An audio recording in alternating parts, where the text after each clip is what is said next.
Being an aviation organization, we have to start on time, of course. And I welcome you all to our panel discussion. And I hope that you'll all participate. This is, we have a panel here, we have a very good panel here. But I expect that everybody will participate. And if we go till 9 or 10 o'clock, well, that will be very successful, won't it? Okay. This panel represents, of course, the very core of the interests of MEBAA. We're a very pragmatic group. We don't whine. We just get on with it. But sometimes we are overwhelmed by the forces which appear sometimes to be against us. Of course they're not, but we feel that way. We have to worry, of course, about aviation authorities, about legislatures, about tax people, and airport authorities, and everybody else you can think of, unions and what have you. Not necessarily here, but in the industry, of course. And we also run against the big boys sometimes, you know, and we have a few problems with them, and they with us, of course. And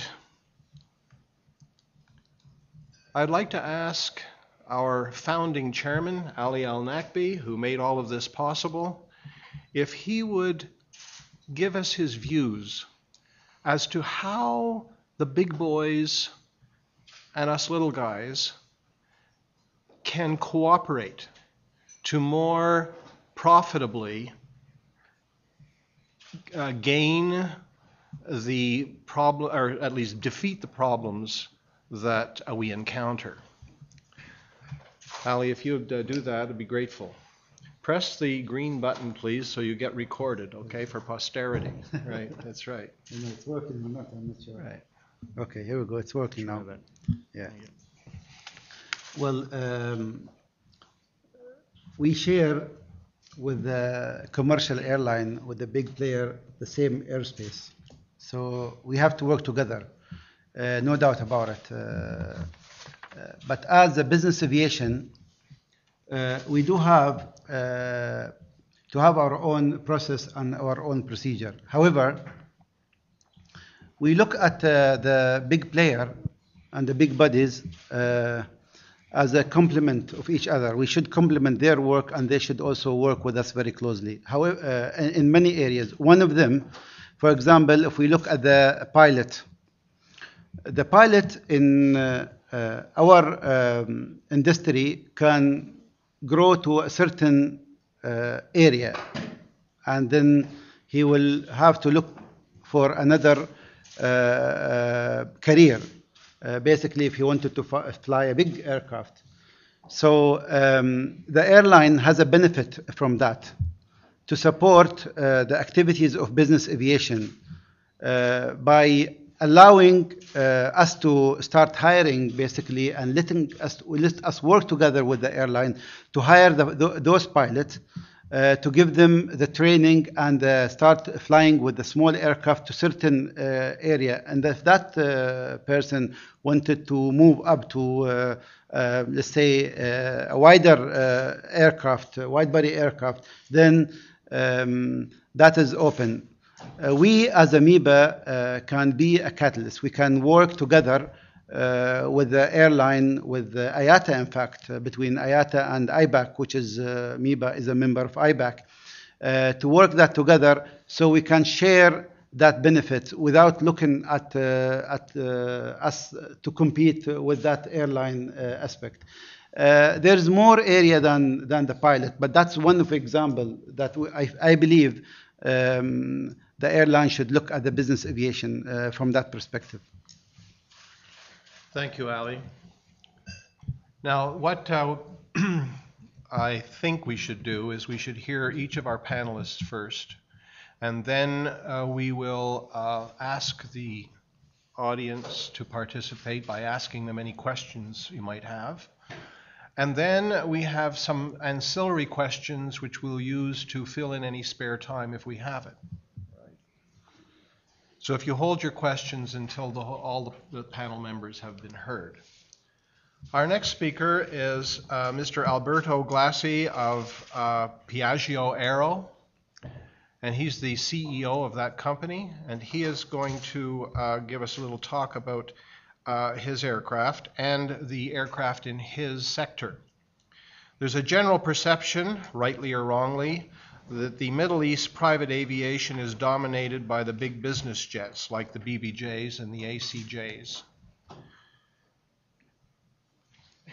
And the other wide bodies like the 747s and the 340s, and of course the new ones coming off of Boeing and Airbus.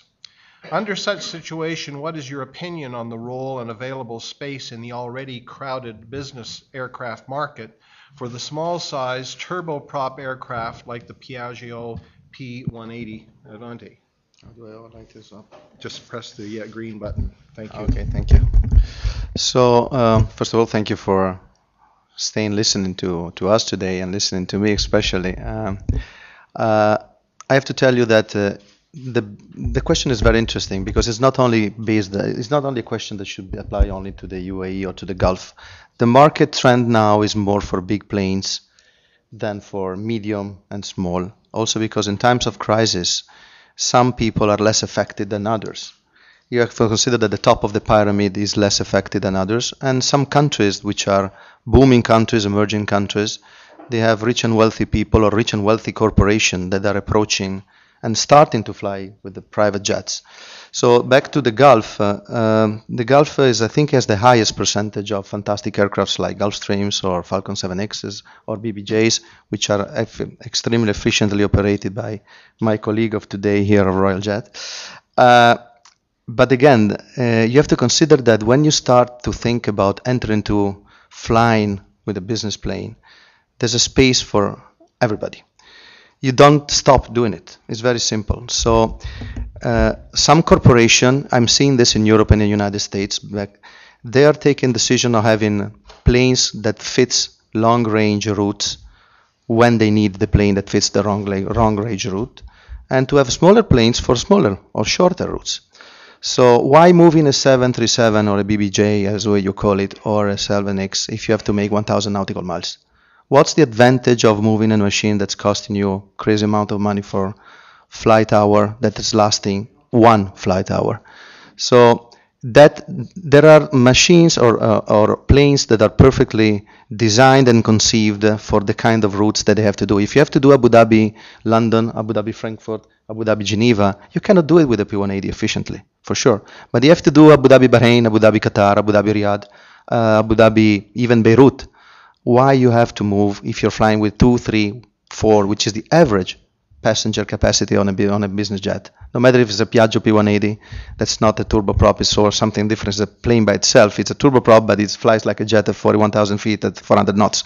So why you have seriously to consider to move such an important piece of art, the way I consider BBJs or 73 or Gulfstream G650, if you have to fly 3 people for an hour and a half? Now, there's 2 reasons. One is that if it's the only plane you have, so you move your own plane. 2 is the status that's linked to it.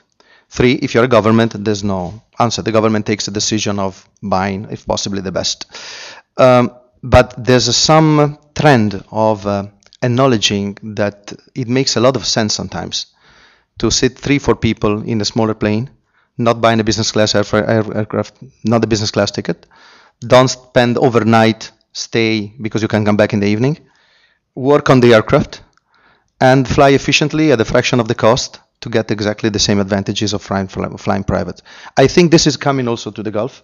I think this is moving because this trend is arriving here.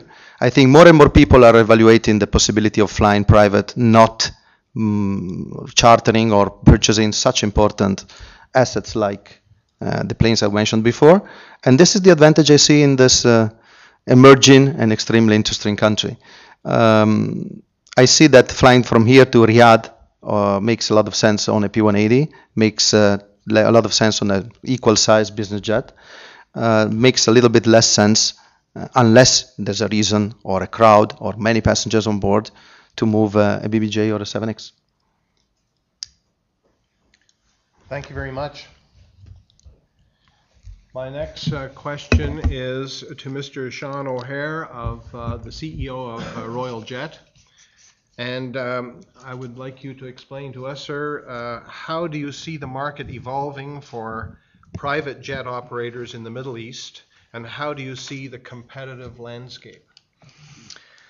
Thanks. We've been around for nine years. It's our 9th birthday on the 11th of May, and pleased to say, I guess, that we're one of the early operators in the Middle East, with the foresight of the UAE government, our chairman, His Excellency Sheikh Hamdan bin Mubarak Al Nahyan, and we started out our life with 2 or 3 aircraft, and we found a niche in a very segmented market, from MEDEVAC operations to government operations, high net worth individuals, corporates, and we're quite disciplined in those different areas, and with different types of aircraft. To Alberto's point, it's pretty expensive to operate a BBJ for a 20-minute sector up to Doha.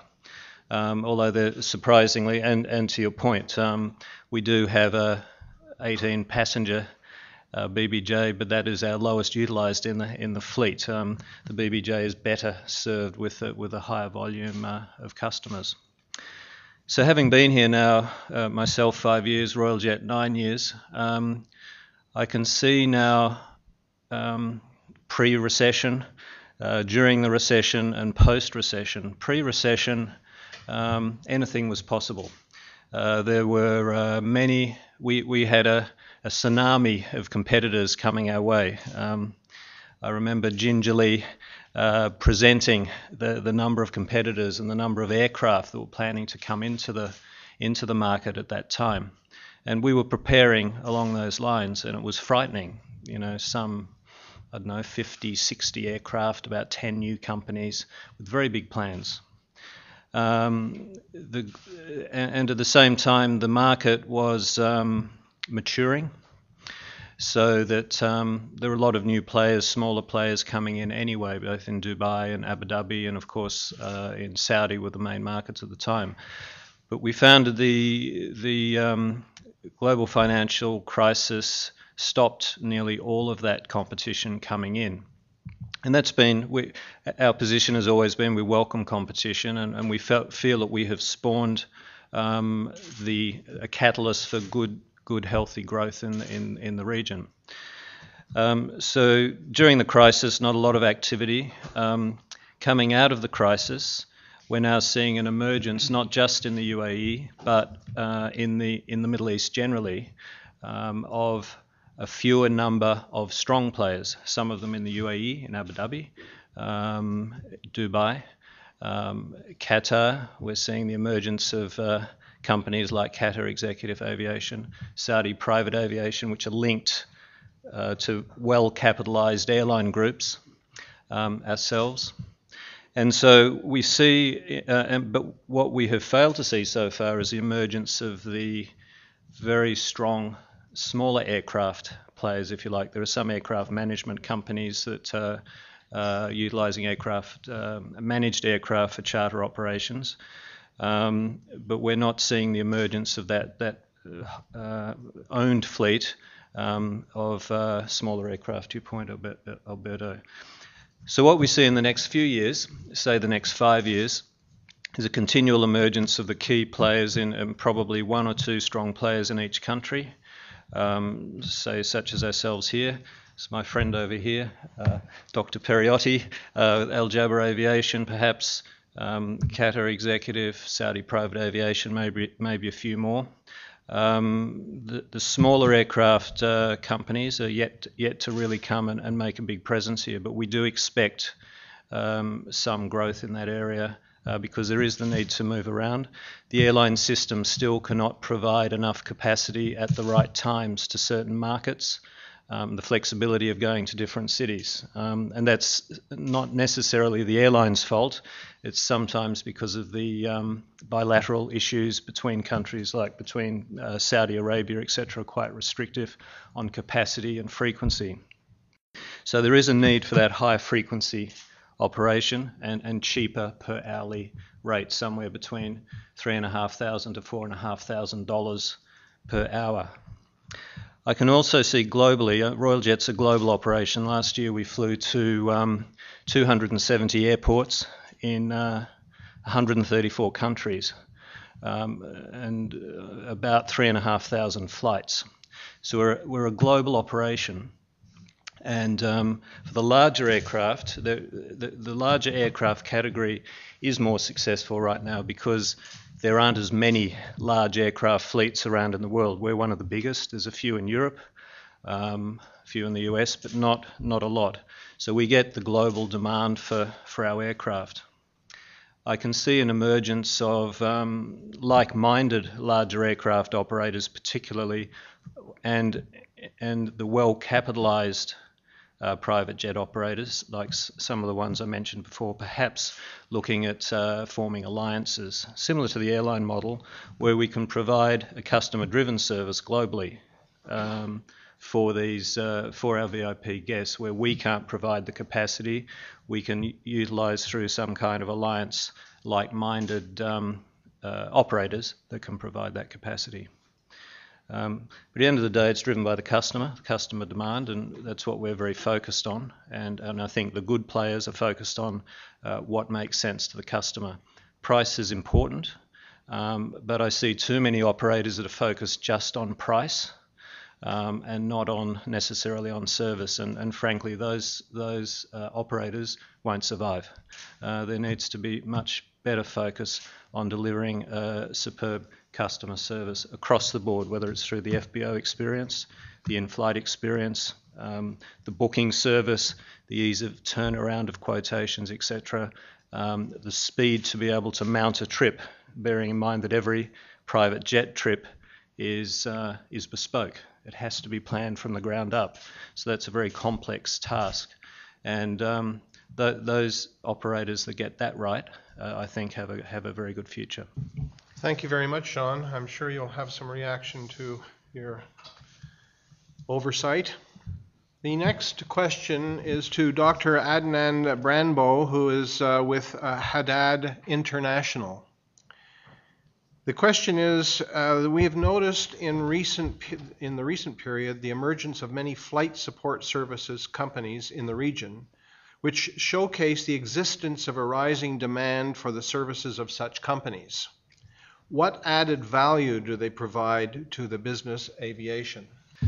Actually, despite the fact that there are big number of business aviation operators in the region, increasing number actually, but so far business aviation is considered new to this region.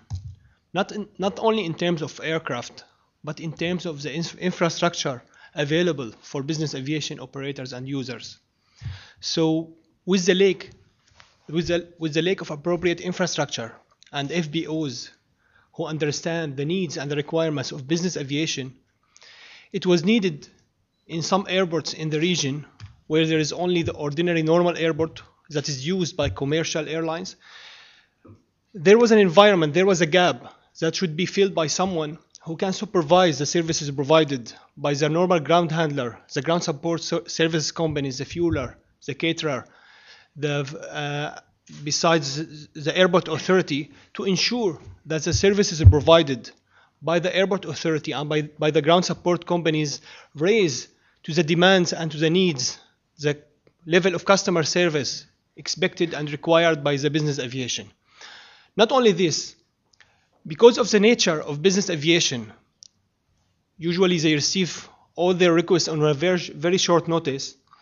It's not easy for them to secure all the requirements on such a short notice. They need a party to rely on in order to ensure that all the arrangements, all the requirements for their flights on the whole route are secured and arranged. It's not easy in some regions in Africa to pay by credit card or to arrange a credit. So they need to hold cash with them. It's not that easy to hold a huge amount of cash. So it's needed, they need a reliable third party to rely on to ensure that all the services and all the payment are taken care of. Thanks so much. Thank you very much. Our next speaker is going to be talking about an extremely delicate subject. that of the gray market and the illegal flight. We've had a number of discussions in MEBAA. We've had quite a few heated discussions at sessions like this. And of course, in other jurisdictions, in aviation authorities, in universities, IATA, ICAO, many people have been homing in on this subject. It's very difficult to wrestle to the ground. We talk about illegal flights. Sometimes these flights are affected by people who don't know they're illegal. Sometimes they're flown by passengers who have no idea that the flight is not properly being operated, and indeed the insurance may be at risk. So they're flying sometimes without insurance, and there are a lot of cases like that, particularly in Canada. I'm sure we will have a lot of discussion on that. But Mr. Khaldoun Ghalayini of Gulf Wings is going to give us an opening overview on that. Thanking you for having me here. It's really gives me a great pleasure to be part of this prestigious event, and more so to be part of this panel, which is packed with aviation experts who's been in the field for a long time, probably longer than our company has been around, Gulf Wings. Let me start by first maybe defining great charter. I think there's a misconception as to what great charter is. If I may say, it comes in different flavors. Practically, a great charter is any transport of passengers for revenue, where the operator or the plane that's flying these people does not have the legitimacy to do so. And that can be, one, the lack of an AOC or an operator certificate on the part of the owner of the aircraft. So basically, the plane that's flying on that, transporting those passengers, is basically privately registered, and it's only supposed to move people for no revenue or move owners or friends of owners. And in that case, anytime you basically charge the passengers for money for the flight, you're conducting great charter. So part A of great charter is not to have an AOC. Part B of great charter is cabotage, if I may say. And that's when an AOC holder is moving in such fashion between countries or cities or airspaces that do not legally allow them to transport passengers in that fashion. Case in point is if my plane, Gulf Wings aircraft, go in Europe, taking Mr. VIP to Geneva. If I sit there for 3 days waiting for another trip to pop up, and I go to Paris, and then I go to Milan, and then I fly with another group of VIPs back to Dubai, then I've actually gone into the gray zone. So at that point, I do have an AOC, I do have a commercially registered aircraft, I have all the rights to transport people, but the jurisdictions in the airspace or the region where I'm operating prevent me from doing so. This is basically an advanced level of protection that countries that have gone ahead or had well-developed regulations in aerospace have protected themselves by doing so. Like in Europe, to get a permit to fly to Europe and fly people, you have to go against the competition. So the jurisdiction is protecting the operators there. So the business prospers, and you don't lose the edge to the foreign operators. You would be surprised to know that experts have declared that 50% of the charter going on today is illegal because of one of those two reasons: no AOC, privately registered aircraft, or gray charter of people in cabotage. That's frightening, and it's not decreasing. It's actually going higher, unfortunately. The impact of this is tremendous, and very few people understand what it means to be flying illegally on a gray charter. There is the safety issues, the passenger's own safety. A privately registered aircraft does not goes through the same crew training requirements as a commercially registered aircraft. Does not go through necessarily have to have a standard operating procedures manual for the action for any emergencies that may take place. Insurance cover will definitely not cover passengers who are on that aircraft for as a revenue flight. The risks go on and on and on. If something, God forbid, happens, the owner is at the greatest loss, because it's the owner who had paid $20 million plus to invest in that plane, and chances are they will not get their money back if something goes wrong. Of course, things can go on different scales. You could have small incidents or big incidents, but insurance will not cover you if you're doing transport of people for revenue on a privately registered aircraft. The impact to the community is even greater, because there we go. If an incident goes on a private jet, it's private. The whole news bit is private. The whole story is private. If this is a transport of VIPs and it's President so-and-so or Minister so-and-so and the incident happened, the whole business community of a private aviation is imparted, because all of a sudden it's all over the news that a business jet has crashed. So there is also damage to the legitimate operators who have and hold and maintain AOCs. And that's really the value of an AOC. When you have an AOC, you have invested in quality, you have invested in safety procedures. You are required to do redundant training for your crew. You have your standard operating procedures. Your insurance clauses cover you for all sorts of incidents and accidents. And this, of course, will impart a cost to the charter. But what we need to do is to make people understand that it is very important for them to pay that little extra premium to get that protection. If I recall the original questions, it was about the possibility of having great charter conducted by, let's say, a crew behind, unseen to the company or to operator. With an AOC, it would be impossible, really, because not just flight data recorders but not only through electronic means, but you also have handling requests. You also have flight reports. You know who's going on board the plane. We know by even data link systems on the aircraft, the position of the aircraft at any 1 second. So if the plane is sitting in Paris and my pilots decide to take it to London to do some private charter, we will know about it. So whether this can happen unknowingly to the operator, I think it would not be the case. My biggest concern, and every legitimate operator's concern, is how do we stop it? I think it's going to be, we have to look at all the slices of users and whoever is and how this is happening to really understand how we can stop it. From my side, I think operators need to be educated to refrain from offering their business or flights to great charter. And yes, it's very tempting to do so, because you might have a trip at a couple of $1,000s cheaper, but the impact to the broker will also be tremendous if somebody has an incident on a great charter aircraft. We have to educate the end users, the clients, the business people, that you're not covered. Today, if you look back 10 years ago, when we flew commercial, nobody looked at insurance. Today, when you go online and you get that square, I think 2 years ago, I always said no. Last year, I'm starting to do 50%. I look at the trip. If it's a long trip, we think, yes, maybe interruption, terminals, Amsterdam, Heathrow, and we opt for that insurance.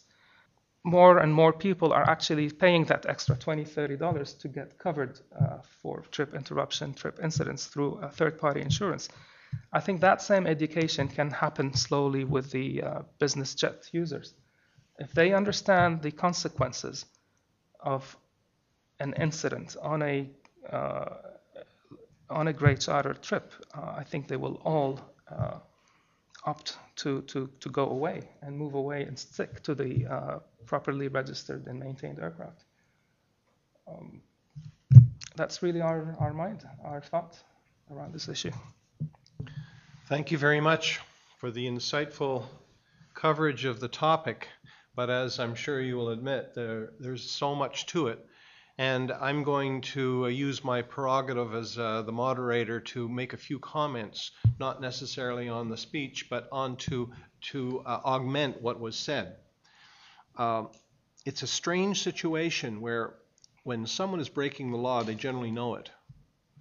But in the case of this gray area of operation, so many people don't understand that they are not breaking law, that they are breaking the law. That it starts very innocently. A pilot, and I don't want to annoy any pilots that could be here, but a pilot who has the interest of his owner will often say, look, sir, if we could use the aircraft when you're not using it to fly a couple of people here and there, we could reduce our costs somewhat. Ooh, what a great idea. But of course, the pilot either doesn't tell the owner or doesn't know himself what the connotations are. And so therefore, they fly someone from here to there. And they make a few dollars. And they augment the revenue that they would normally be getting. What the owner doesn't realize that his whole aircraft is in jeopardy. And he is liable for any damages. And we all know that when we have an aircraft accident, I don't care if it's a truck hitting the wing or what have you, we're talking big dollars. But the moment that you have that accident, the insurance company might not know immediately that you have been operating in the gray area or against the rules, but they will do an investigation. They always do when they have big money at stake. And recently, there have been, in many countries, insurance companies who have looked very deeply into these circumstances and found that just what I've described has happened. And the claim is then rejected, disallowed. So what have you got? You now have an owner who virtually has lost his aircraft, or potentially has lost his aircraft. He is responsible as owner for the damages caused on the ground and to the pilot and to the passengers on board, and any other collateral damage that you can think of. Often it has been the ruination of that fellow and his fortune and his family. A typical story is where a gentleman or a lady owns a small aircraft, generally it's that case, and he has a friend, next door neighbor or a colleague who wants to fly from their hometown a couple of 100 miles to some football game or a hockey game or fishing or what have you. And he says to his friend, will you fly me down there and I'll pay the fuel? Or I'll pay the expenses, or we'll 50-50 or whatever you want. As has been said, when one fill is put on the table, you've broken the law and the insurance is not effective. There have been some cases recently in Canada where this has happened and the aircraft has crashed, killing both the pilot and the passengers, whatever. And the families have received nothing. The aircraft was lost. The pilot and the owner's family, if they're different people, were wiped out. And virtually, they didn't know they were breaking the law. Right? Very sad story. But a lot of people don't understand that. And so I think that there's a lot of education that has to get into this. I think that people will not willingly take that risk if they knew for $30 they could have insurance, or indeed, if there's no AOC, you can't have insurance anyway, but at least they'll back away from it. Certainly the owner of the aircraft, if he has any intelligence, will not do it if he knew that he was at risk and holding other people at risk. MEBAA has been doing a lot of work in trying to educate operators and the like to these problems. But I think the general public has also got to be educated. And meetings like this, meetings at where I teach at a university, we try to have a class in this subject from time to time, just to get everybody knowing about it. That's all I'll say about it right now, but I want to thank the panelists. And I'd like to open the floor now to questions directed to any of the panelists, and we'll see what happens. Hello, Mark Pierotti, CEO of Al Jaber Aviation. Challenges in operating business jets are far greater than airliners. We don't have engineers flying on our airplane with spare parts. We can go AOG anywhere in the world. One of the biggest challenges that I'm faced, and I wonder if Shane feels the same way, is the misunderstanding of the regulations. Grey market is one challenge we have to overcome to make profits, but meeting the regulations that are for Etihad, for Emirates, for Gulf Air, for Qatar Airways, we have to meet the same CAROPS regulations. Flight time limitations of crew, the expensive training of crew. I'm not talking about the degradation of safety in the air. I'm talking about a relevant regulation for charter, not for private, for commercial charter of business jets. And I've been pushing the GCA for some time now to have a CAROPS 2. CAROPS 1 is for civil airliners. CAROPS 3 is for civil helicopters. There is no commercial regulations for the middle ground. Are you faced with this, Shane, in operating your aircraft? Absolutely. And this is one of the dilemmas of, it's nice to have a big fleet of big aeroplanes, but you are expected through the regulations to operate as an airline. And airlines are different. The main difference is, as Mark says, this is a bespoke business. An airline programs everything from the ground up, 6 months in advance, sometimes 12 months in advance. Most airlines have 2 schedule changes a year. At the beginning of every month, our operations board is empty. The crew roster is empty. Anything can happen. And we need to cope with this, but at the same time comply with these CAROPS regulations that are sometimes completely irrelevant or heavy-handed or not sufficient to cover the specialties of private aviation. I know this is an issue for MEBAA, and I know that Ali has been doing quite a lot of work with the MEBAA members on this. Perhaps you have some further comments. It is one of the issues that we're facing, and MEBAA working very hard with the authorities, but you appreciated that we have to talk to 22 authorities in our region. Now, GCA of United Arab Emirates is very receptive to our discussion. In fact, the last discussion I have with them 3 hours ago here during the summit. And of course, the provision for business aviation is not existing as we speak, but is going to be. They understand the demand. They understand that the market is increasing from the business aviation point of view. They talk to us about the new FTL, which is the flight time limitation, implementation, and the Chapter 2, which is also an issue. But we, as an association with the members, we need to also support them. We need to help them. The big airline being looked after because, unfortunately, they pay a lot of money. So we need to go further to meet the requirement of GCA. We all know GCA in every part of the world working under manpower. They always complain about the manpower issues. And we, especially when we say we, the OAM in this regard, which I think the most important element you can play is to support our local authorities, by meeting the requirement and the demand. There is a lot of discussion, as I mentioned, and hopefully we can come to a resolution and to implement a chapter for or clause for business aviation. Thanks, Ali. Anyone else have some questions or have something to add to what has been said? Yes, sir. Question to Mr. CEO Piaggio. You gave us compare between Papa Alpha 180 and Boeing 737 and big aircraft. What when we compare between the small airplane 180 and the small airplane of the same class?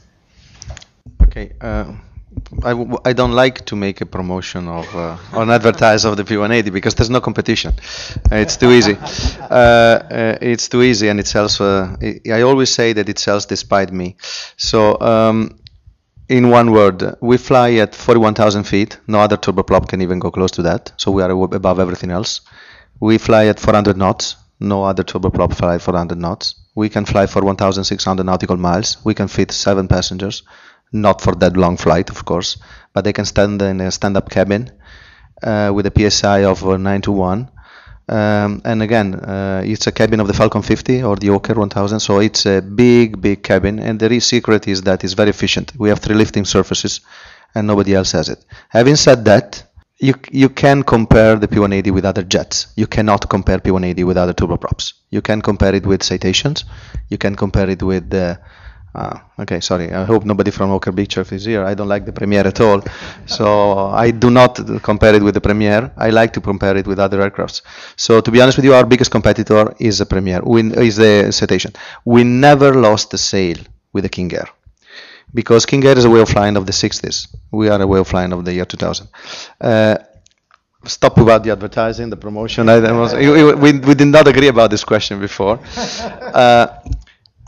Let me just tell you something else. That fits for everybody, not only for us. In Europe and in the United States, especially, there's a perception that flying private, it's a sin.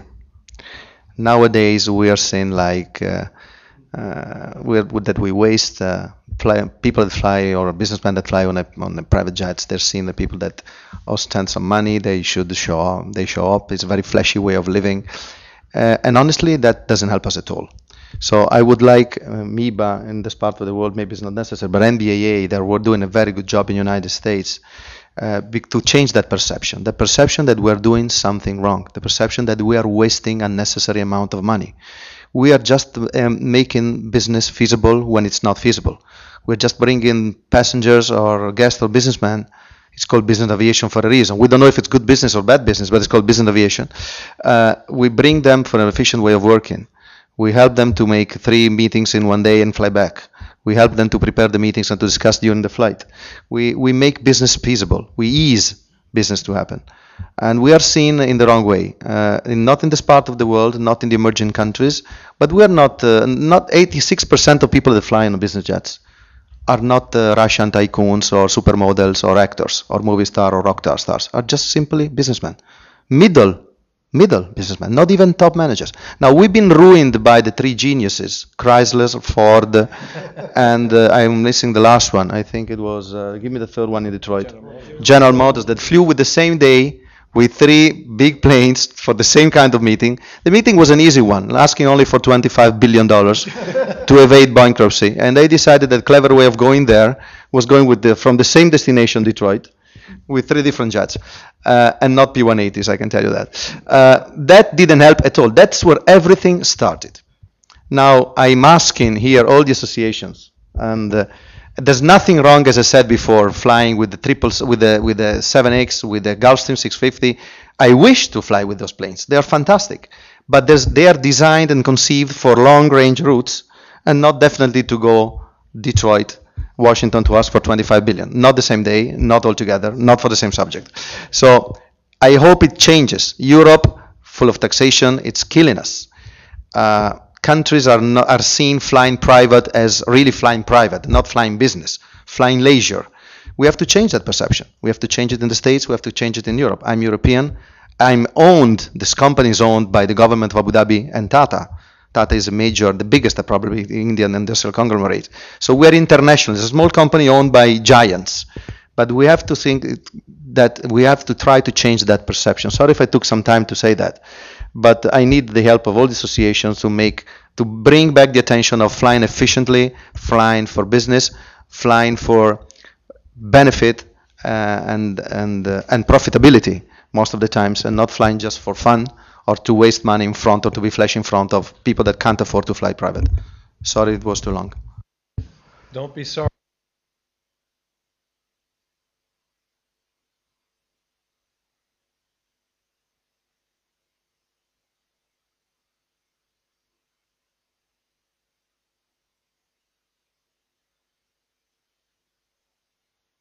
and the antitrust actions that would take place immediately thereafter. You know what was the countermeasure? Because when you have to do a mistake, all of a sudden you start making 3 or 4 mistakes in a row. Law of attraction, maybe. They decided to go by car the day after. Right. So there's a way in the middle between going with 3 huge planes and the car from Detroit, because the car is a risky. You may never go there. So no, you can either go maybe some commercial, or again, what time you're leaving? I'm leaving at 9. Are you going to have the meeting for the same reason? Yes. Okay, we join together. We fit. So it was not that time is finished, and unfortunately, the association knows exactly that we pay the fine for that. We pay the fine for that because in the public opinion, it didn't show up very well at all. Right. Absolutely. You ask for taxpayers' money, 25 billion. That's not the right way of knocking at the door.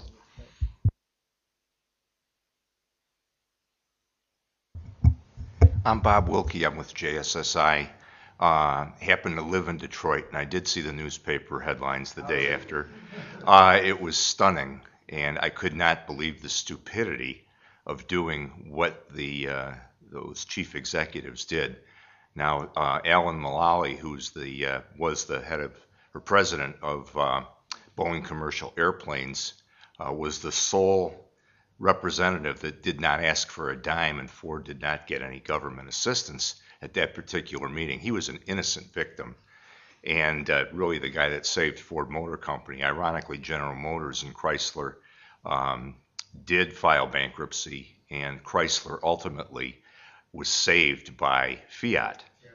And what we found in the States, and I think this may ultimately transfer to the region, is a movement towards right-sizing aircraft for particular missions. Royal Jet operates a Lear 60 in addition to a couple of G300s and a nice fleet of Boeing business jets. And what we've seen in the States are folks that are they're augmenting their fleet. And the P-180 is one of my favorite airplanes. Able to sell to Royal Jet yet? I have to have a separate session after this. Yeah, this is not a paid endorsement. I tried, huh? But we see major companies that are flying turboprop aircraft, small jets, everything up to a BBJ, and they do that for particular missions, for lengths, for folks that are in a certain strata. It's a little bit more difficult in this area where you've got royalty involved and moving those folks, and as you mentioned before, government people. But I think as the economic situation develops, particularly here in the Emirates, but all over the region, you'll see the use of smaller aircraft as viable transportation as opposed to larger or taking commercial, because it is just more efficient. Recently, the Italian government has implemented a luxury tax on airplanes, on business jets. What are you doing, to get relief from this? Are you working with EBAS or with the other European OEMs to find a solution? The Italian government is famous to create impossible taxation laws out of the blue because we are ruled this time by professors, and you are a professor. So professors may come with very good ideas to fix the numbers and to adjust the balance sheets, but the collateral damages sometimes are bigger than the advantages. So they made, in late 2011, the new levy says that a plane that stays in the country for more than 48 hours has to pay for a taxation based on the size and the weight of the plane. It goes from 1.5 euros per kilogram up to 1,000 kilograms. I'm reading because I don't remember it. 7.55 euros higher than 10,000. Now it's everything. It was based, fixed, actually planned and conceived to hit the Italian operators, Italian registered aircrafts, because there's a presumption that you can pay taxes. If you can afford a plane, you can pay taxes. If you can afford a plane, if you can afford to fly private, you can pay something more than somebody else who flies commercial. And I don't want to argue about this, but that was the rationale behind it. Now, they did it wrong because they included all the registered aircraft. So British, Americans, NetJet, just to mention the big European operators of fractional ownership.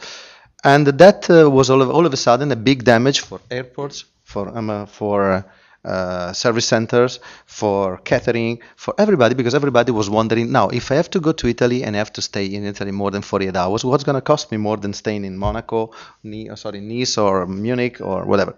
So they're changing it, and we are pushing very much to make people become reasonable. Now, they took it away, they lifted off for foreign registered aircraft, so you're safe. We have to deal as Italian a little bit more, and we'll get there. It was the same thing with boats. It was linked with boats and yachts. I think it's going to be solved, and we are pushing with the association now. But there's an additional that gives you the sensation how flying with a private jet is perceived nowadays in Europe. You're seen as a potential taxpayer that should pay more. Or you're seen, if you're a shareholder of a company, as a person, as a businessman, that maybe should be carefully considering and evaluating this cost-cutting strategy. And this is the perception that we have to change. Most of the decision of buying a plane is made on a perception. And now is the wrong one. We can sell more planes in Brazil than Europe. Okay, I'm respecting Brazil for being a booming country, but I can't believe that Europe is not a market anymore. And not for me, I'm talking for everybody. This is what we all, I think, should change. Because again, industries needs to be profitable, to invest, to give new products, to increase safety, to increase performances, to increase fuel efficiency for the benefit of everybody. Roberto, again for you. My biggest profit by far is the large jets, the Airbus and the Embraers. I studied carefully the smaller jets and the smaller turboprop aircraft. Including us? Yeah, the 21, not the Dewey. Now, there is a perception in our industry and charter and executive charter that small jets, small aircraft do not make money. The barriers of entry of having an AOC are so expensive. To dispatch a larger size jet such as a 318, 319 is almost as expensive as dispatching a smaller size aircraft, but the revenues and profits are much less. This is why I did not go into the smaller aircraft, smaller than 13 seats, a legacy Challenger size airplane. If you look at Exojet pulling out of the UAE, if you look at NetJets in Saudi Arabia, do you think there's some sense in that the smaller aircraft are not profitable for a commercial venture? For a private venture, it's different, but for a commercial venture, what would you say to that? No, the answer is absolutely not. Let me tell you why. First of all, you have to beat a perception. You have to fight against the perception. In this part of the world, flying with a small plane is not giving you the same status of flying with a big plane. And status makes a difference, counts. Again, I was lucky enough to fly once on Royal Jet. And to be honest with you, Mabruk, as they say here, excellent services, an excellent fleet. You understand that when you have to go from A to B out of a plane of that size, it gives you a status that you don't get if you arrive with a P180 or a Citation. Okay, but profitability is a different story. Now, how can any European company? We have a company in Italy that runs 7 P180s and one in the United States that has 56. They make their money on flying more than 1,200, 1,400, 1,800 hours per year. Avantair. It's listed company, you can see the numbers. So there is a huge potential market and efficiency on operate plane that burns 30% less fuel than anybody else. It's a matter of finding the right market. Now, it may be seen today as a niche market here. But more and more perception of flying business will grow in the Gulf. More and more people will fly that kind of mission, 1 hour mission with 1 hour mission plane, and not moving the big thing. But again, you have to win one perception. In our case, you have to win 2, turboprop, which is the second enemy that we had. Now, once you realize that movie stars, Formula 1 drivers, football heroes, Fiat, who makes the example of Fiat before? Fiat acquired Chrysler. Chrysler has a 7X, Fiat has a 7X and 2 P180s. They move P180 when they have to move the P180, they move the 7X when they have to move the 7X. A lot of people is flying with small jets or airplane and you don't have any idea.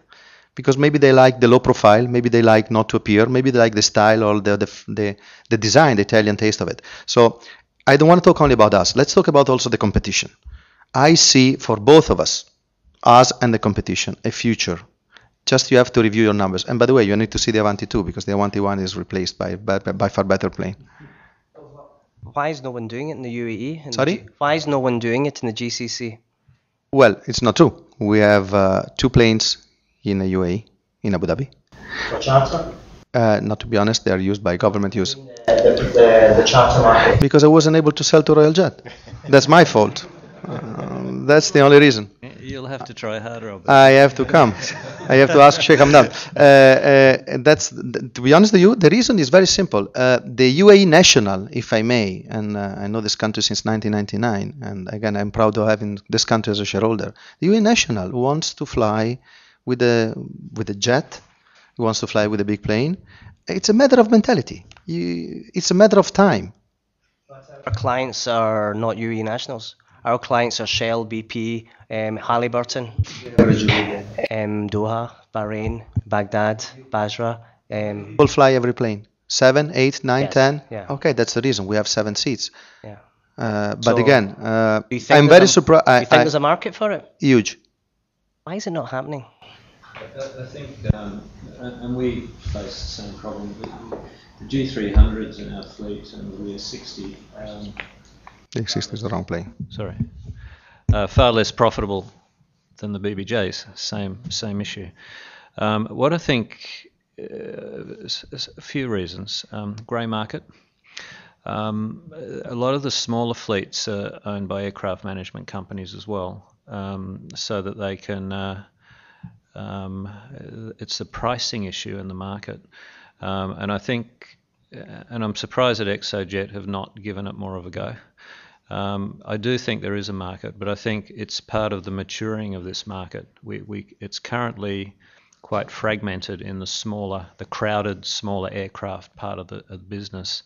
And I think as the market matures and you get as some of those robust players start to get larger fleets, consistent fleets, whether it's a Piaggio or whether it's Gulfstream or Challengers or whatever, I think that then is the opportunity for pricing levels to come to realistic. We G450s are sold in the market today at a lower price than our G300s, which are,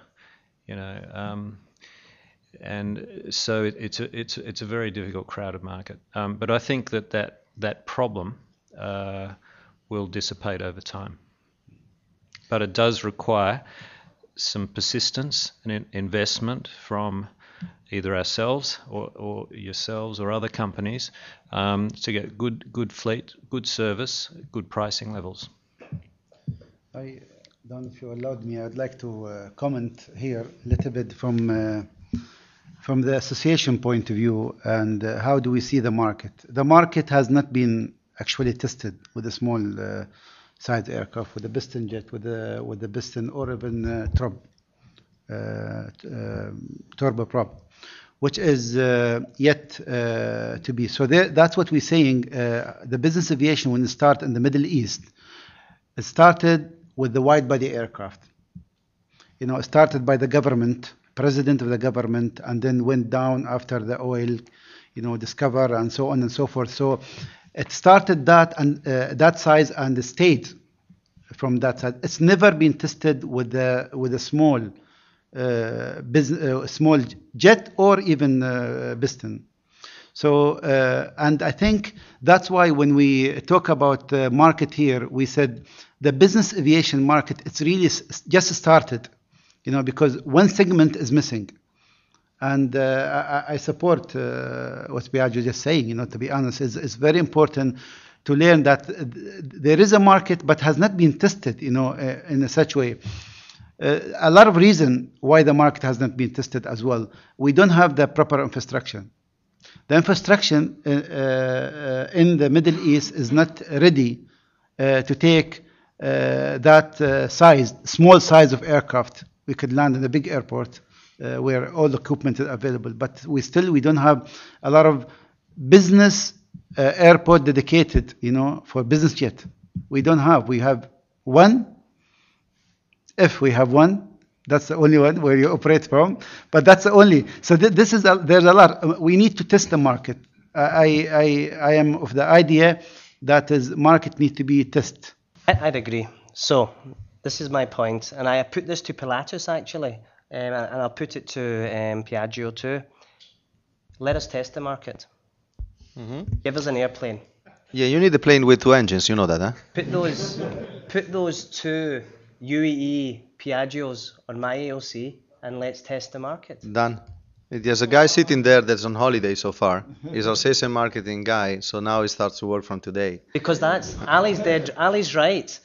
Because we need to maybe be pioneers here, and we need the manufacturer to work with us. May I make an example? How many small boats did you see in Abu Dhabi?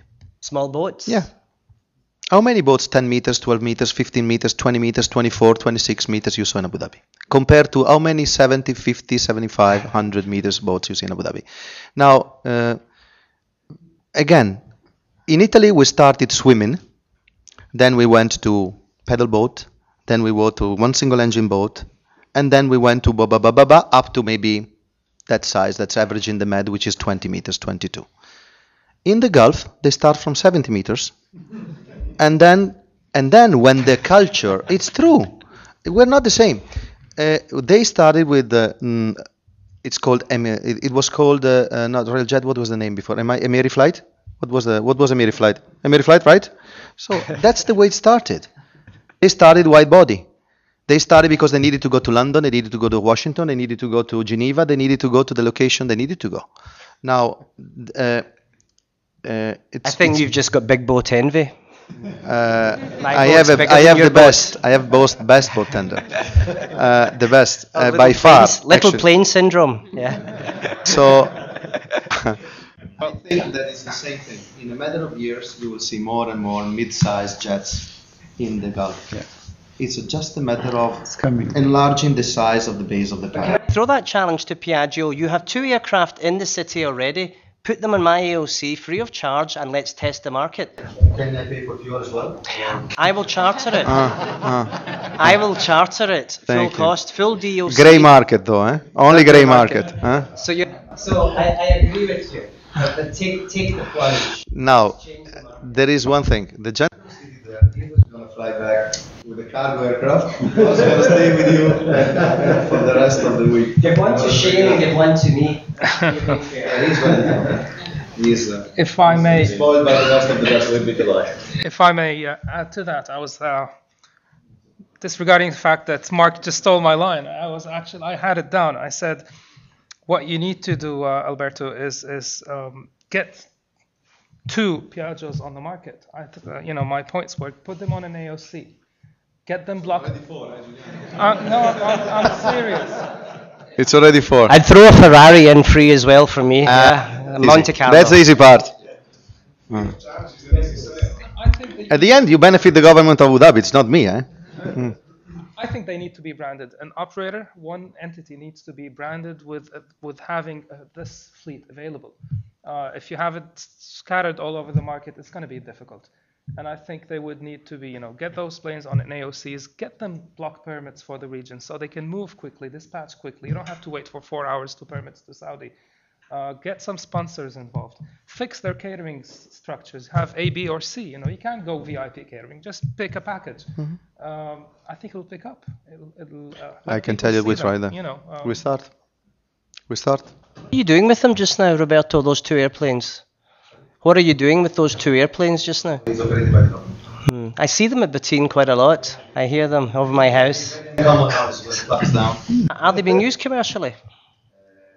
No, privately. They're used by the GHQ. Are they A6 registered or are they military registered? They're military. Registered, but I don't know exactly about the operation.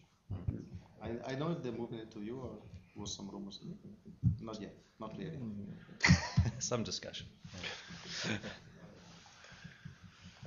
Thank you. I know they're happy operating. Thank you, gentlemen. Anyone else? I'd like to just agree with Mr. Ali that the business aviation not start on the region because as we say that it start with the big airplanes.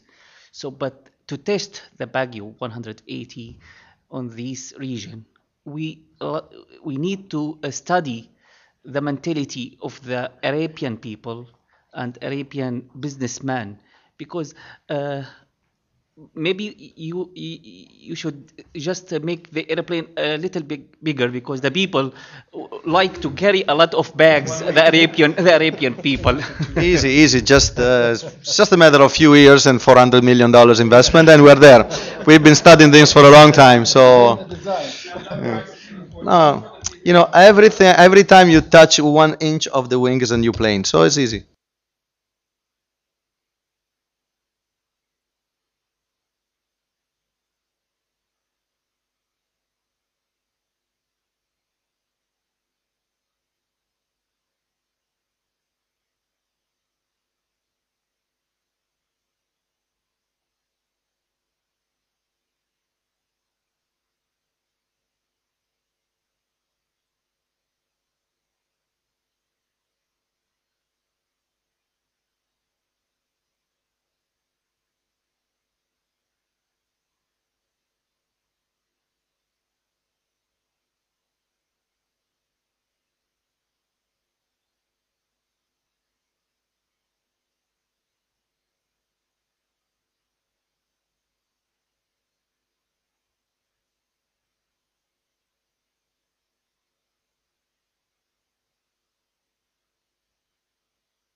That is the biggest sort of challenge to cope with the change of the demand that applied on not only the business aviation, but any airplane which flying.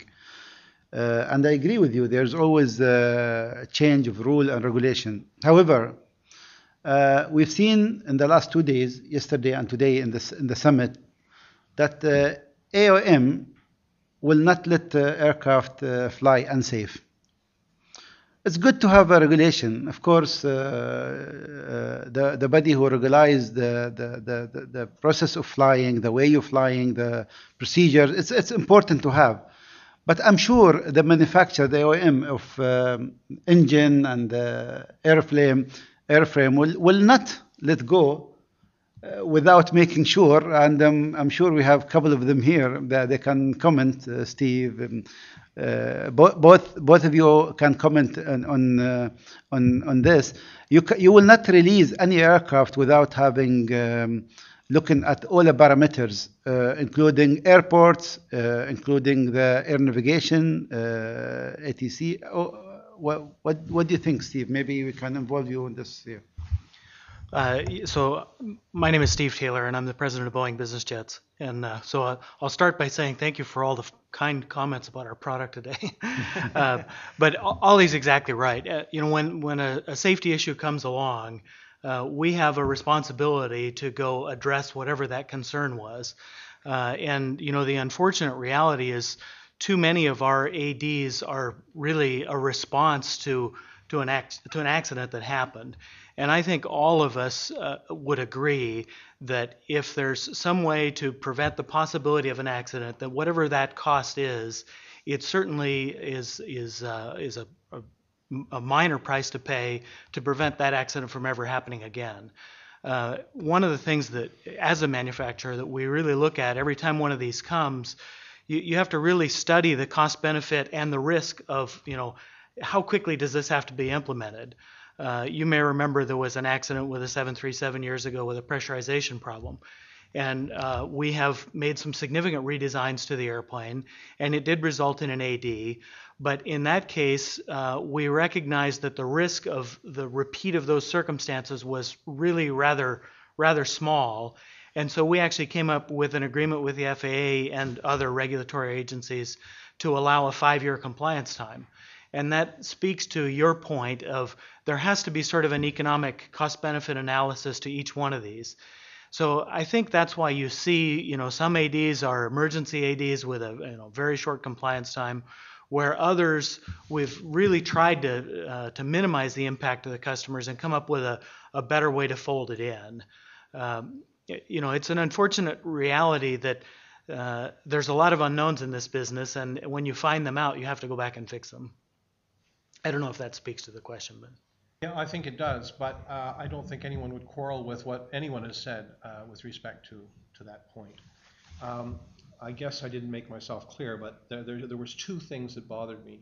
One is how do the airlines comply and pay for it when the airlines are all, well, not all, but many of them are losing money. Certainly the industry has been losing money to the extent of $30 billion since 1945, or if those are the numbers. How do they train their people to learn to use the new equipment? But more importantly, I wonder how they cope with the changes that are required mainly for cosmetic purposes to please, I'm sorry to put it this way, but to please the politicians. Can I pick up on that one, Donald? Pardon? Can I answer that question? Yes, please do. To have an AOC in Europe in the EASA or in the UAE or in the GCC, you have to have 8 highly qualified positions, the accountable manager, and plus 7 post holders. It's very expensive. You're allowed to double up in those post holder positions until you hit 21 people. Once you have 21 people in your organization, you're not allowed to double up in post holder positions. For example, the chief pilot, who's the post holder flight ops, can no longer hold post holder training. This is mandated through the regulations. Guess what? They've invented another post holder position this year.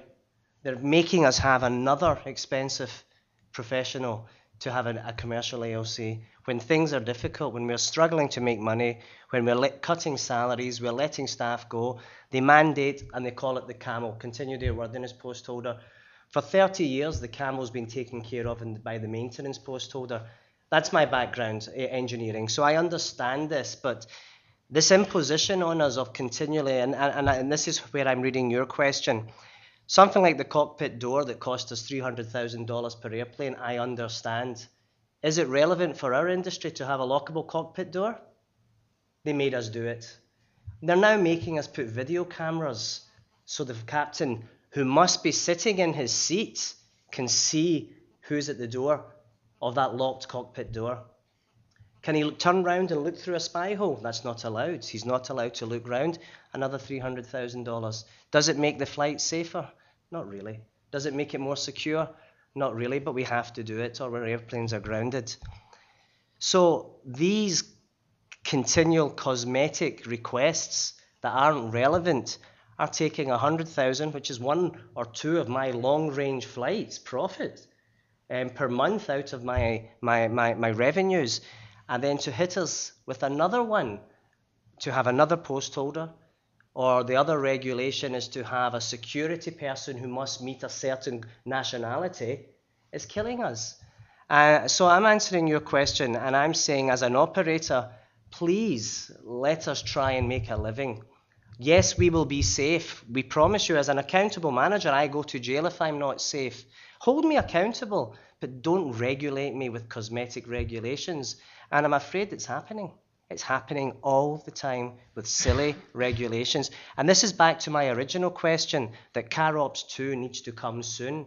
We need to have regulations for our business. We are not Etihad, we're not British Airways, we are Royal Jet, we're AGA, we're Gulf Wings.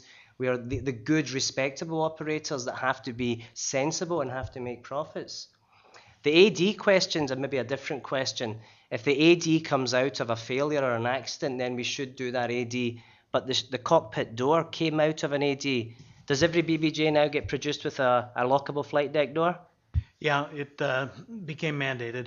And what price did that add on to your aircraft?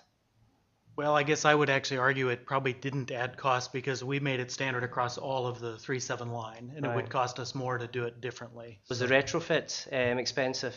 The retrofit was on the order of, as you said, 300,000 something. Yeah. Interestingly, I think you've brought a very important point that's applicable to GCC is that you really only have the private operator and the full AOC. In the United States, we have several categories. We have the Part 91 and Part 135 and 125 and 121, whereas you really are only dealing with 91 and 121. And so, I don't know what the appetite, CAROPS 2 would probably sort of fit the 135 equivalent. But of the commercial operators of BBJs in the United States and even in Saudi and the rest, most of them have gone down the 125 path, Vice 121, because of the incredible expenses involved in operating to a 121 certificate like you've described.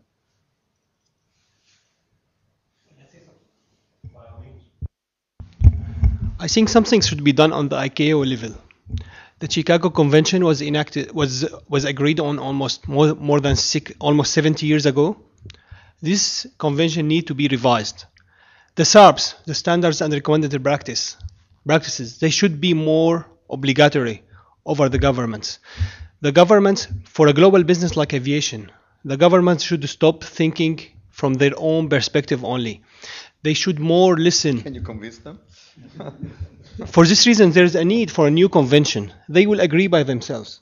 We are not going to force them to sign it for sure, but they need to understand that to take full benefit of aviation has a huge economic, social, and even political benefits to societies. To take the full benefit of aviation, they should understand the needs of this industry, of this very important industry.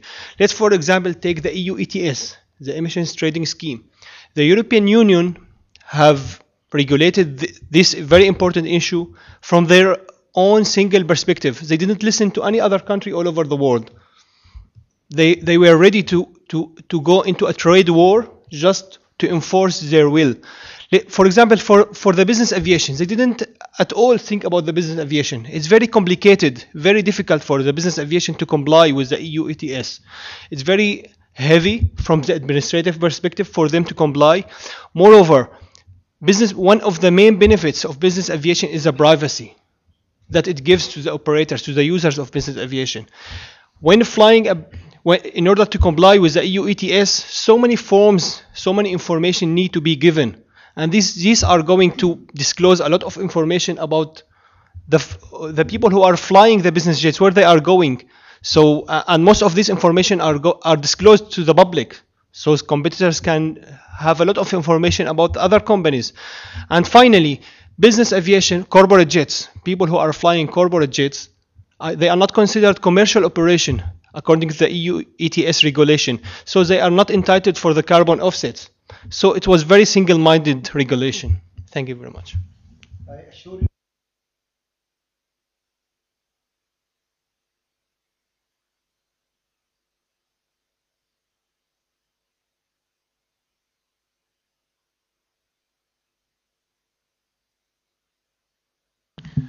Well, as I alluded to before, and thank you for bringing up the topic about the emissions, I'm not an expert in emissions, but I am an expert in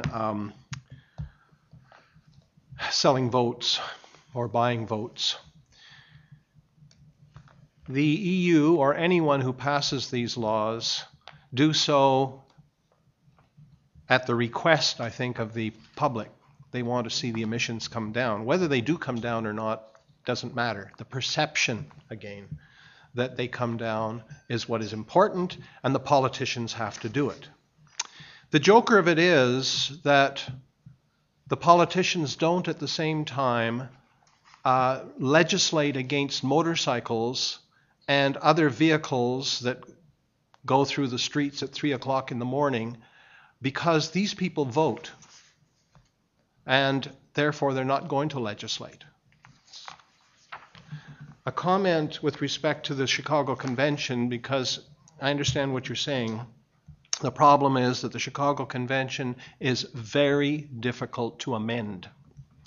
In the some 70 years that you're talking about, the Chicago Convention has only been amended 5 times, and only once one amendment is really relevant. The rest was paperwork, which is nothing wrong with that. They had nothing to do. The reason for the SARPs, the standards and recommended practices, is because these are the working papers of ICAO, and they are introduced and adopted by a lesser body. To change the convention requires 66 2/3% of 193 members, whereas the SARPs only require a majority of the Navigation Council, all right? So that's why we have that problem. May I? By all means.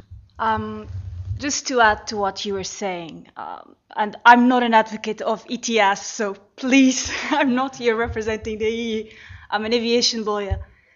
But I hear, of course, a lot of our clients to complain about ETS because it's difficult. And I hear all the stakeholders complaining about ETS as a unilateral measure, which is imposed by the EU to everyone, which adds costs, which will ultimately go to the customers or passengers, whatever the aviation is.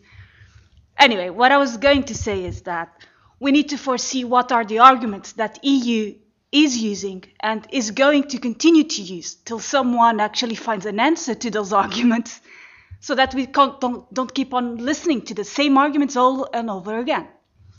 And the argument is, they're valid, so please find an answer to put them down, is the fact that they've been trying to get a global platform involving ICAO to discuss a way of tackling down the emissions and finding a global solution rather than a unilateral solution to it. And they've been trying to do this for years, decades. That was proposed several times through several meetings where everyone was united in ICAO. There was never a solution that could be found because the countries couldn't get to an agreement, not even a starting point to start debating those issues. That dragged on for decades to the point that the EU took the unilateral measure of going ahead with ETS. Once that went ahead, the other countries, those same countries that before were never available to discuss or to enter into a principal agreement under the umbrella of ICAO, then out of a sudden woke up, smelled the coffee and said, oh God. Well, a bit too late, isn't it? But let's find a solution now. If that means going back to what was proposed more than a decade ago and meeting everyone again under the ICAO umbrella, then let's do it. But what I don't see is effective measures. Everyone complains about it. Everyone discusses in meetings as the ones that we have, in conferences that take place almost daily throughout the world. But the fact is that the airlines are complying with it. We have almost 100% of compliance with ETS at the moment. They've all registered. They're all complying. Yes, they are also complaining, but they all complied. Even the Chinese airlines, which were forbidden by the government to comply, they are complying.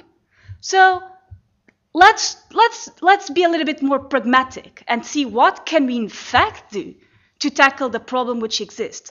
Another thing is that, yes, under the ICAO umbrella could be a solution, but we also have to bear in mind that the Chicago Convention is not really oriented, or the mindset which is behind Chicago Convention is not economical concerns. It's not. It's safety. It's airworthiness. It's safety of the civil aviation. All the economical concerns that are behind that, yes, they also need to be borne in mind, and they need also to some extent be behind whatever is then put into legislation. But definitely the Chicago Convention is not the place where that should be done. It cannot be, because we will never, let's put it like that. Safety and airworthiness is a global and very universal concern to everyone. Everyone wants safety, everyone wants airworthiness. Now, economical concerns, they're quite different. Each nation has their own economical concerns. It's very different to get consensus over economical concerns on a global level. So that's why those economical concerns need to be dealt on a more detailed and lower level, not on a global level like ICAO, simply because it's not doable and will never reach anywhere. It's not a very optimistic vision, but just a pragmatic vision. So that's why, yes, SARPs can, as Donald was saying, it's very difficult to change, first of all. Second of all, SARPs are oriented to, most of all, and almost exclusively, safety of civil aviation, not economical concerns. So those need to be approached and dealt with at a different level, through different instruments. Thank you. The other problem, which I won't dwell on, because then we could be here for certainly those few hours that I was predicting, the concept of the carbon trading is still only perceived. How is the world saved through this? How much money is involved, and where's that money going? The cynical answer is the money is going into the pockets of governments. It's a great deal for them to pick up a lot of loose change, big loose change. And a lot of people don't believe that it's any big benefit, even though they're concerned about the problems for the world. Okay, so I'll just leave it at that. So they are asking the aviation to subsidize, of course, their situations, their economic aircraft dilemmas. They don't vote, okay, and it's 3% of the carbon emissions allegedly in the world. Okay, now. It's nearly time to go home, but there's one thing I just wanted to finish off with. I have other points, but I'll spare you that. And that is what is in everyone's mind. I thought this would come up, but it didn't. And that is the financing of aircraft. There has been many of these conferences, there have been questions and a lot of discussion about where is the money to buy the aircraft? And where is the money at a decent interest rate? Okay. Now, in a nutshell, the world is awash in cash. There's tons of money available, but the banks won't lend it. And the banks won't lend it because they don't trust each other. You know how banking works is, and has been for years and years, a mutual understanding that banks lend each other money overnight and all the rest. But each bank knows that their balance sheet is not right, that there's holes in it. And they assume that because in their balance sheet there are holes, there's also holes in the balance sheets of all of their competitors. And consequently, over the last 3 or 4 years, banks have been reluctant to lend them money. The problem is that money can't stand still. It has to be working. And so how does this happen? I believe that the money will be released soon, and I heard in the last few weeks of areas where money is being cautiously released by some financial institutions. But money will not be released in the way it has been in the last, say, 30, 40 years, based on asset-based financing, off-balance sheet financing, and the like. We're going to have to go back to the traditional rules of banking. There are 7 points, I'll spare you them. The last point is security. The bankers want their money back, and they want to know who they're dealing with, and when there's a bad time, they want to know that the owners of those borrowers are not going to fly the coop. That's the traditional way of banking. That's what I was brought up with. I think that the market is going to change with respect to the buying of aircraft. I think that one has to look at what I call the glut of capacity on the marketplace.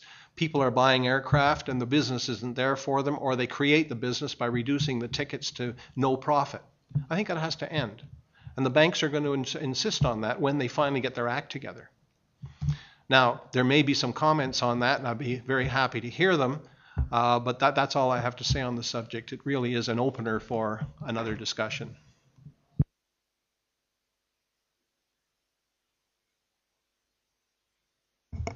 Well, the finance arena is one that I came out of. Actually, I was director of customer finance for Boeing Business Jets for 5 years and had a previous banking history. And it seems like you're hearing the financial institutions say that the money is there and available.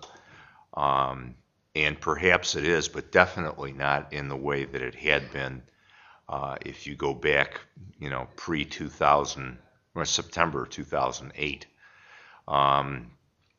The asset-based lending criterion that had ruled the market and the shrinking margins that had been in play are pretty much gone now. But we're seeing, at least in the States, a trickling of dollars back in, but generally to those buyers that can finance the asset internally. So it's one of the 4 C's of credit, that being capital. We don't have to borrow it, but I think that's going to slowly move into Europe. But right now, the European markets are so in turmoil that there's not going to be a lot of available capital there. I think it's going to come out of alternative sources. Perhaps something like private equity funds. There's a company that we work with, Guggenheim, that has business aircraft finance. They do a very nice job, but they do get a rate premium for the risk that they assume. In the States, there's an organization, PNC, and it was Pittsburgh National Bank, or Pittsburgh National Corporation. It started out as PNB. They will do asset-based lending, but the requirements for the loan are significantly higher. So the risk tolerance of the lenders has been reduced dramatically, and I think it's kind of tied to the general marketplace and the changes that took place over the past 3.5 years. So you want the subprime mortgaging in the aviation business, right? The funny thing is, I think it will come back, because I don't know if it's just lenders or investors in general or people in general, but they tend to have short memories. Yes. And there's a herd mentality that comes about when he's doing it. I don't want to lose out on it. I'm going to follow him. There's an early adapter. When you can see, I remember at the absolute depth of the stock market, the Dow Jones Industrials, where General Electric was selling for between $6 and $7 a share. I mean, an absolutely ludicrous price for a AAA rated company, but yet it happened. There's an equalization that takes place, but I honestly think that we will probably, 5-10 years from now, be in a market which once again is chasing valuable assets as the aircraft residual values improve. the ratios of down payment to loan, the loan to value ratios, I think will decrease. Will we once again return to where we were doing full cost financing plus, because that was the thing?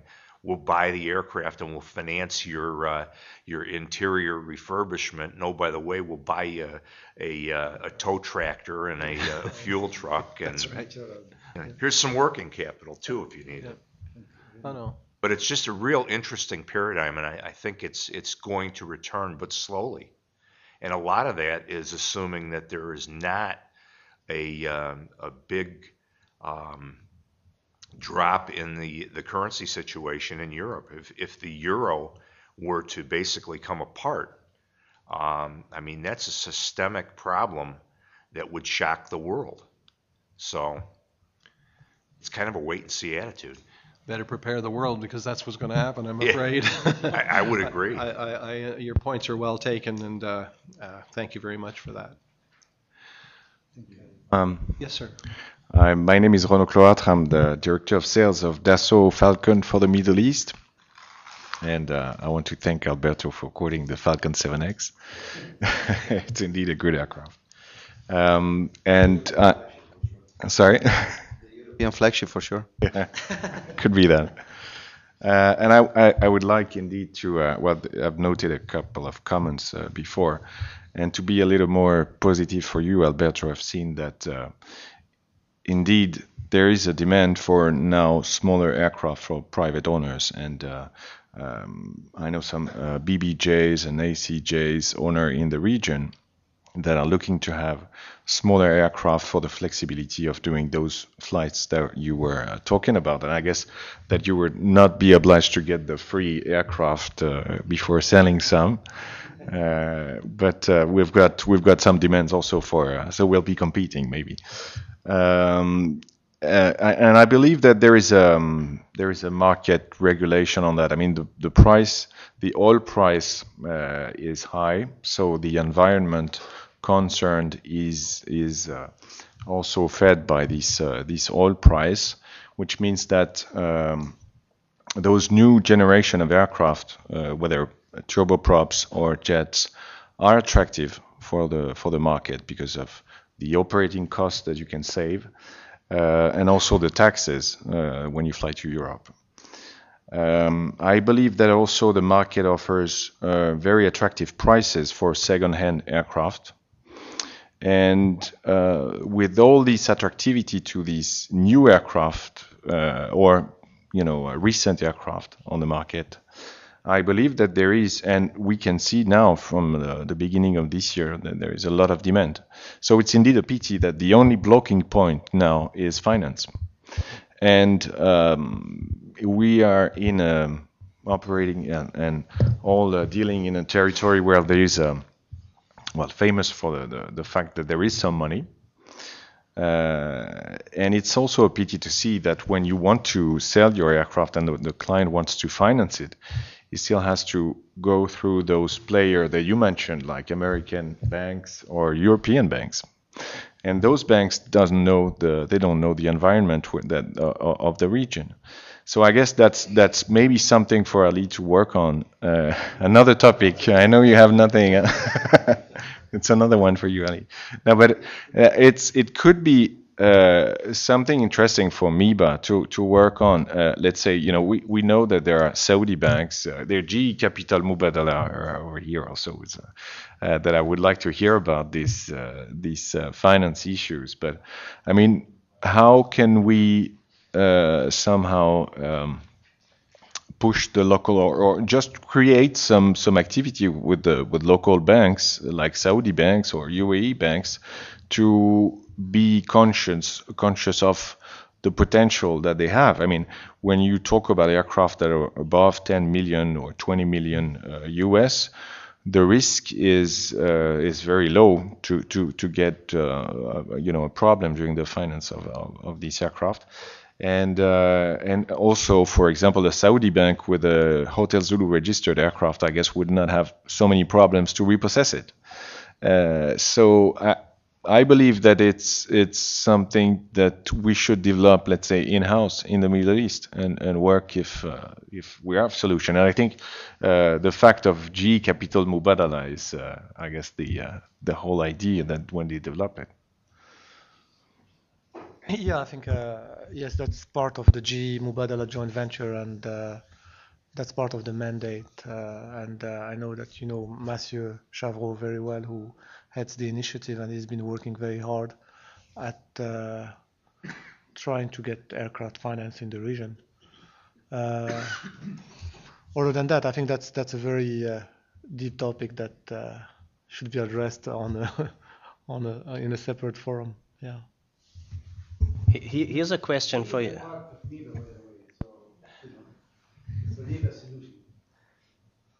Imagine taking your concept one step further. What's the most popular private registration in the world? Guess, VP, maybe? Cayman or Bermuda, maybe Isle of Man, M now? M is doing well, 300 aircraft in 3 years, incredible. Why is that? Why can the A6 registration not be the most popular registration in the world? Taking your point, with a great financier like Mubadala GE, why can we not get the regulations changed to something like the Isle of Man, to something like the Cayman, and create a new industry in the Middle East? Create the A6 UAE registration as a registration of choice for private category aircraft. Back to that 91 chapter of the American. Now there's a great new business for the UAE and for aviation. Ali, we should champion this. Because Jersey's starting to do it, Guernsey's starting to do it. They're following the Isle of Man. So the Isle of Man did something clever that no one had done for many, many years, with the Caymans and the Bermudas and the Arubas staying in the background. And then all the N registration and VP registrations you see in the Saudi, why not? What do you think, Donald? Why not get the A6 registration to replace them? Yeah, Mark, I don't have the numbers here, but I think that possibly you have been misled a bit by Cayman. They are certainly the largest, have certainly the largest number of aircraft financed there, or mortgaged there, or in SPVs there. But when you start talking about registration, you know the state of registration is liable for any accident that is caused by that aircraft. And therefore associated with that is oversight. You know that as an engineer. So who does the oversight if A6 is going to take in the aircraft of the world? There would be a tremendous amount of work, and also those aircraft would not have the right to go to various countries because of the bilaterals and the ownership and all the rest. It's not as easy as you might think, although, you know, I understand. It's a tough one. But it might, but I don't think they can do it. Because who is going to be responsible for these oversight of those aircraft? Why does the Isle of Man do it? I don't think they do it. And if they do, what they do is they make a deal with a maintenance provider to look after the oversight. Because it's a tremendous responsibility for that little island to take on all of those liabilities. But this the responsibility for the oversight can't be moved to the country where the operator is based. There's an agreement can be done between the two CAAs. Under 83 bis, but it doesn't work because that's only between the countries involved. People who have not subscribed to 83 bis of the Chicago Convention, they are not involved, and therefore you still have the same liability. Well, one of the other factors to consider, we were talking about finance, is the sensitivity that lenders have towards the registration jurisdiction. There's a general desire to have unregistered aircraft in many situations, and that caused the evolution of the beneficial trust. The ABCs seem to be acceptable to most lenders, Aruba, Bermuda, and the Caymans. Some are evolving, but others are actually just rejected out of hand as not providing the level of assistance or providing the lender with the ability to go in and enforce their repossession rights. The rights are in favor in many instances of the operator rather than the lender. Yeah, but those are two issues. If you look at the first issue of the N-registered aircraft, that's a different story to what I said.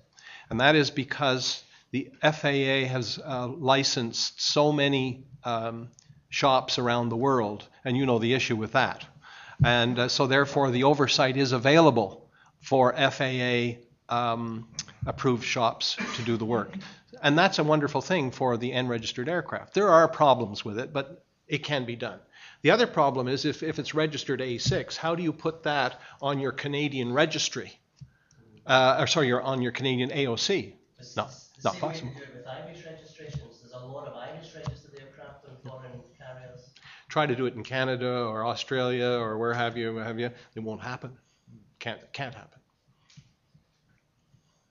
It's not that I'm being negative because I love new ideas, but it's not that easy. I think that one of the other issues is mortgage registrations.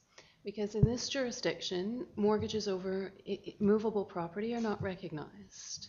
And the reason why the Isle of Man has become so interesting is because you can register your UK mortgage in that jurisdiction and it's perfected there. So here what happens is the GCA note the interests of the mortgagee on the AOC and the certificate of registration, but that's it. So how valuable is that? I mean, there has never been a forcible repossession here that I know of anyway. So no one's ever really tested what would happen. But I don't know if I'd want to flip a coin on that. We're all waiting for the day, aren't we? Yeah. There's never been a repossession of an A6 registered airplane? Not a formally sanctioned one, not through like a court proceeding. Maybe I'll be first there.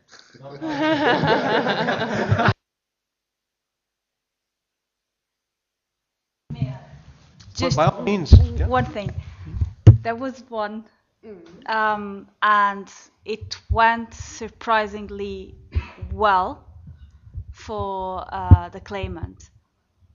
But it's a very, as we all know by experience, it's a very, very treacherous zone, and it's never quite certain, and definitely one in a jurisdiction doesn't make any case, let alone in a civil law country where we don't have any precedent jurisdiction. So we don't know. We really don't know. It's not a good basis for no, it's a not. new program. It doesn't make any case. Well, ladies and gentlemen, we've exceeded our allotted time. I don't know what happens to the moderator for having done that, but nevertheless, that's my problem. I want to thank you very much for all the interest in Ali's free time, and there's a lot of things for you to do, Ali. Homework. I also want to thank the panel very much for the answers to the questions and for the interventions to other questions and the participation generally. I think we've all learned a little bit today, and hopefully it will give us basis for some of these studies that Mark is promoting, because I'm in agreement with doing these kind of things. But thank you very much, ladies and gentlemen, for your participation, and be safe on the way home. Thank you. Thank you, sir.